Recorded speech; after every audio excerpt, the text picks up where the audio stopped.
word wrapped, R-A-P-E-D, instead of W-R-A-P-P-E-D. And a teacher looked me in the face and said, that's the reason why you people will never be anything in life. When I realized how to read a dictionary and understood what the word rape meant in the 6th grade, I realized that this woman was trying to condemn me for the rest of my life based on the color of my skin. Let me tell you what happened. It's the worst thing she could have done, because she unleashed the hound.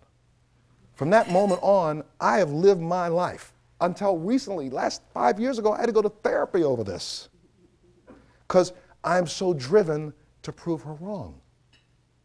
So what do? I leave that elementary school.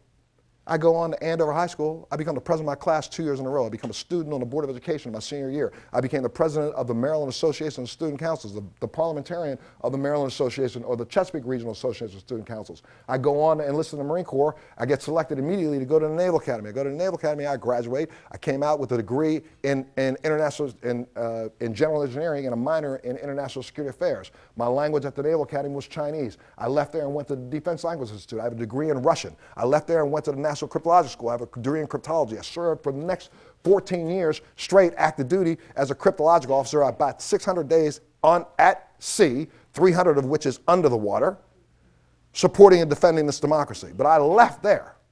When my show stopped, or when my military career stopped, I started a nonprofit organization that was called Reach the American Dream, where I went around this country for 3 years. I spoke here in Cleveland multiple times in schools here, talking to students about staying in school and staying away from negative trends.